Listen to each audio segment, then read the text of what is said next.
tipped Steph Curry behind the back before swishing this three. Perk, the handles or the three? What impressed you most?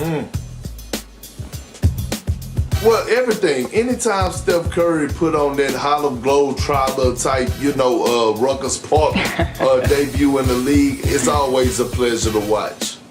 He's on a mission right now, Rachel. Amen. What did LeBron say last night about Steph shooting threes? He said he makes those 10 times out of 9. There you go. Welcome to The Jump. I am Rachel Nichols. Today I am joined indeed by NBA champ Kendrick Perkins and our insider Malika Andrews with the best bobblehead in the business behind her. Zach Lowe also going to join us later in the show. Coming up, Kyrie Irving. 4 straight games now he's missed due to personal reasons. The Nets say they don't have an exact date for his return. What is his standing in the organization right now? Stick around for that. First, though, have you ever played charades? Have you ever had one of those turns where you try acting out, say, the overall movie title, and when that doesn't work, you try going word by word, pretzeling yourself into a series of undignified positions, only to have time run out, and you scream at your teammates, "Dances with Wolves, people! That was so obvious!" That is exactly what it felt like watching James Harden at post-game media podium last night.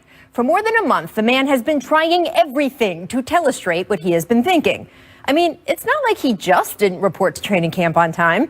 He didn't report to camp on time, as he instead went on a 3-state tour of various clubs and nighttime establishments, posting social media of himself along the way.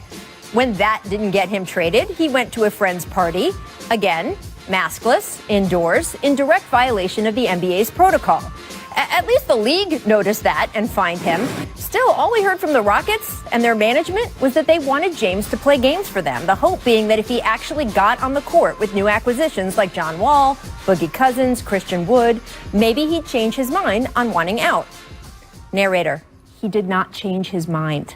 And again, he has been acting that out. The Rockets have lost 4 of their last 5, in large part because Harden has been a shadow of his usual point-scoring, foul-drawing, step-back self. He scored 20 points or fewer 4 games in a row, the first time that's happened since he was coming off the bench in OKC back in 2012. And last night, well, if last night wasn't rock bottom, I'd hate to see what is.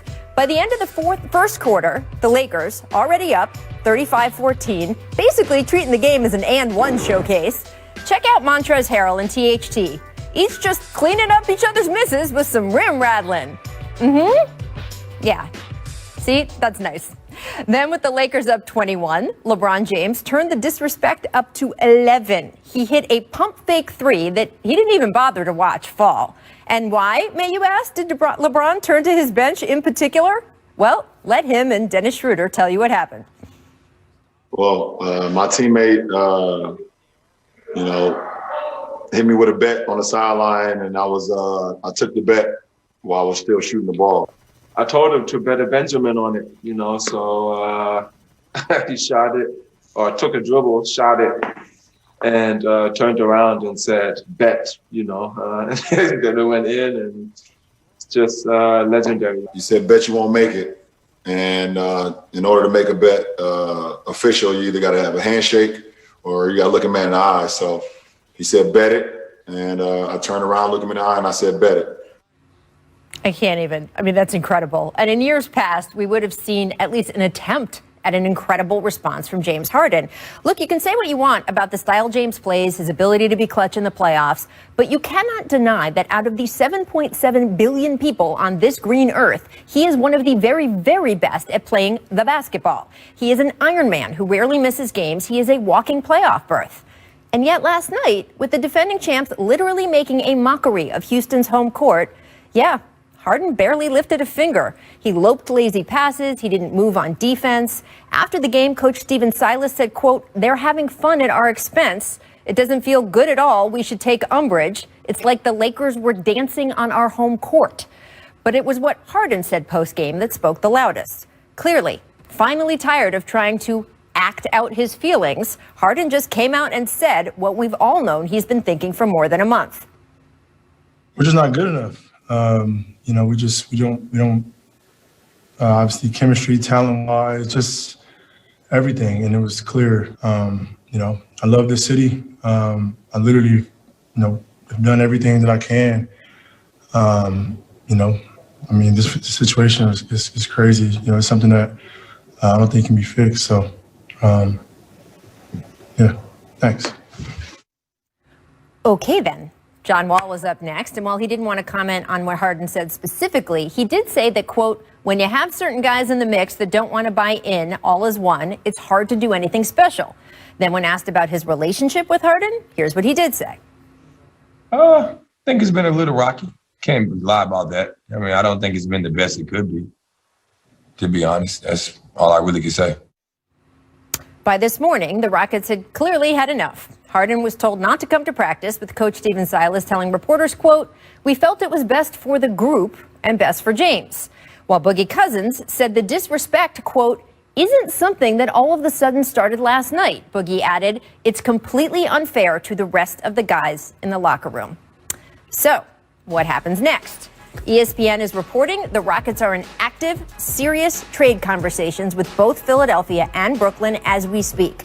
So maybe we'll see a Harden deal as soon as today, or maybe it'll be a week or next month. Regardless, it is clear now how this story is going to end. Sounds like James Harden won't be in Houston much longer. So, Perk, where do you think the Rockets go from here? Well, Rachel, you know, I think that James Harden will probably never wear a Houston Rockets jersey again, especially not this season or the next two seasons. He keeps saying that he wants to retire as a Rocket, and I get that because he's done a lot for this organization. He's done a lot for this city. But, you know, a wise man told me when I was young, it's not what you do, it's how you do it. And what James Harden did yesterday by throwing his teammates under the bus, undervaluing them, treating them like they're not good enough, or actually saying it, is a problem. And right now the Rockets are taking the right steps. I just read a report that said that Stephen Silas said that James will be home for the remainder of the period until they find a trade. And that's the right move. They have to trade James Harden, and they need to trade him fast.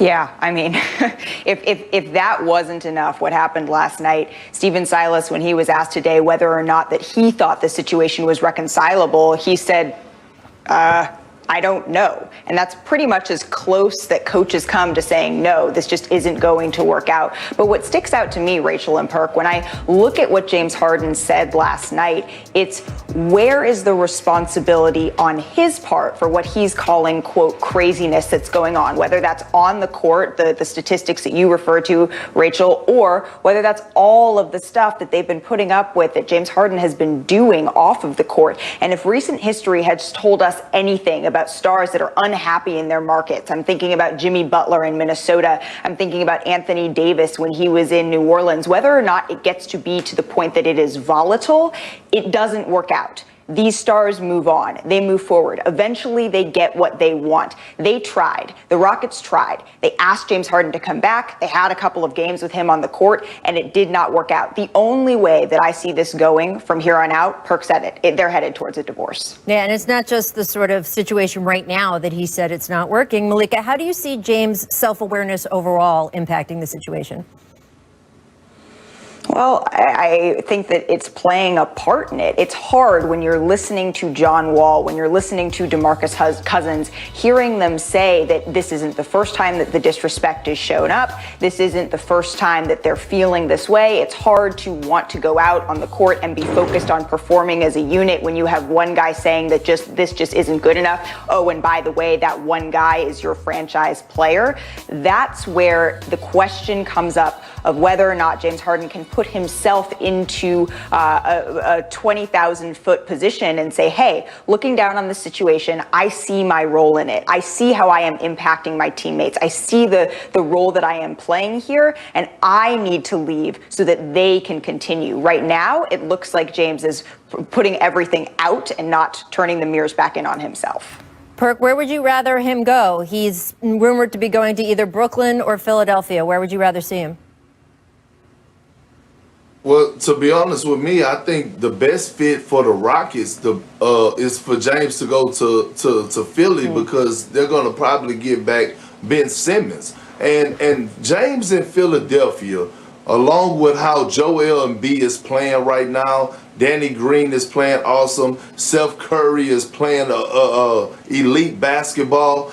And coached under Doc Rivers, they will be really dangerous in the Eastern Conference, and it will make it that more competitive to the Milwaukee Bucks, to the Brooklyn Nets. The reason that if I'm James, I wouldn't want to go to the Brooklyn Nets, because I don't know what's going on with Kyrie. You go in there to think that you're going to play with Kevin Durant and Kyrie Irving, and then all of a sudden Kyrie Irving, you get in the first round of the playoffs and no one hears from him. He's nowhere to be found. So if I'm James, I'm looking at structure, I'm looking at what's going on, and I'm evaluating both of these ball clubs. And right now, Philly looks like the best ball club for him to go to. Well, it's funny you should say that, Perk, because we are going to get back to the Rockets later in the show, but I do want to debut our latest jump show within a show. Oh, yes, it's Brooklyn 711. Yeah.